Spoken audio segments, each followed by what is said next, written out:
Detox. Čo ti pri tomto slove napadlo ako prvé? Čaj? Šťava?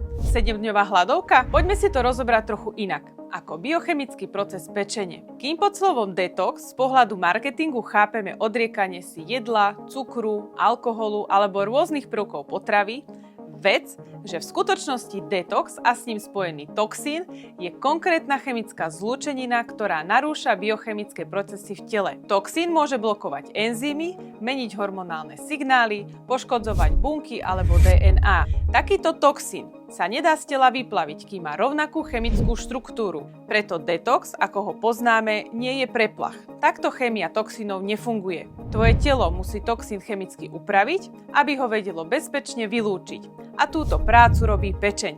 Pomocou enzymov premieňa toxíny na vodou rozpustné formy, ktoré vtedy vedia odísť z tela močom alebo žlčou. Veľa ľudí si myslí, že čaje, kúry alebo šťavy dokážu telo vyčistiť od toxínov. Pravda je však taká, že takéto produkty nedokážu zmeniť chemickú štruktúru toxínov, pretože neobsahujú enzymy tak ako pečeň.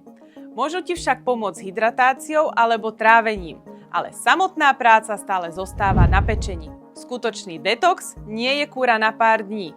Je to nepretržitá bazálna funkcia tvojho tela. Na rozdiel od vedomého marketingového očistného princípu. Zaujíma ťa, ako si telo prirodzene odľahčiť a podporiť detoxikáciu bez zbytočných doplnkov? Klikni na blog a pozri si praktické tipy, ktoré fungujú.